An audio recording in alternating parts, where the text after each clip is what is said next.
Hey everybody, I just wanted to post a follow-up video from yesterday's posting about Shay number 8 here. As you can see, it's all back together and it runs really well. My only real complaint is it still runs a little bit fast, so I'm looking at some different gear motor options because I think that's going to be the solution.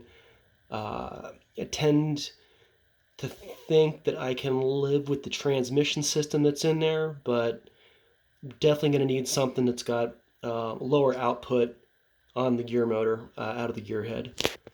So that said, I want to talk a little bit about motors today, and we're also going to talk about the Hon3 Heisler that I mentioned yesterday. That was a pile of parts before I went to bed last night. So we'll get into that a little bit. We got a lot of motor stuff to talk about today.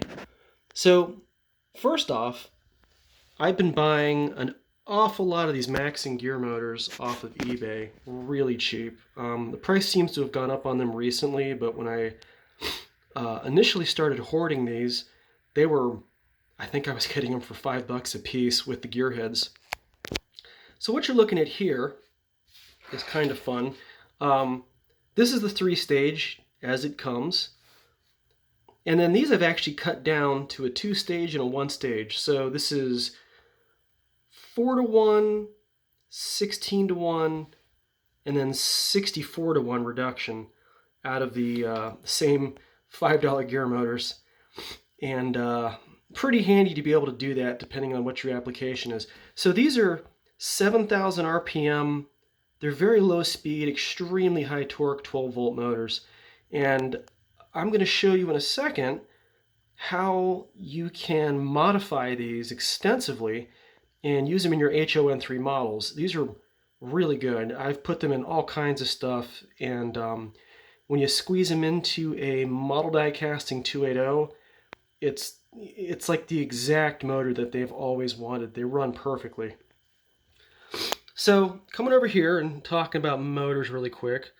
So just to reiterate, this is what these motors look like out of the box. Boop, put that back over there. Once you pull them apart, you've got this guy with the pinion. And my first step in modifying these is to usually go in and turn them down as much as possible to shorten them up and then create just a little bit of a support surface for the bearings. And that really helps you squeeze them into things. Most of these are coming really worn out. So I've got one here that's ripped apart. You have to be very careful doing this. You can easily damage the brushes, which are actually silver. They're little thin whiskers. They're not like carbon brushes. So here's the body. Here's the armature. This is a Bell armature coreless type motor. And what you're looking at over here are the bearings. So this is the end bearing, and this is the bearing that's supporting the inside, this end. So what I've been doing is knocking those out and replacing them with RC model and slot car ball bearings. You need a flanged one for the support end, and you need a non-flanged one, this little guy here, on the end with the brushes. Where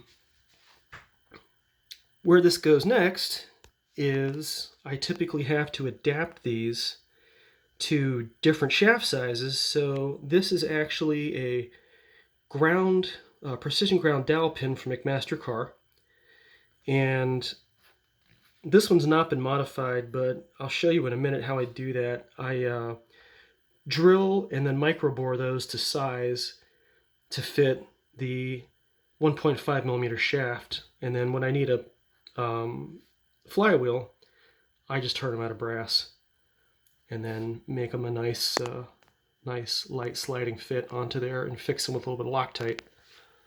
So, secret weapon in all of this is my little 11 lathe, and I apologize for the mess. I was making flywheels earlier today. You're going to need a bunch of carbide micro drills in typically metric sizes, and then lots of reamers. This is the kind of thing where you really have to sneak up on dimensions and get things to just the right fit.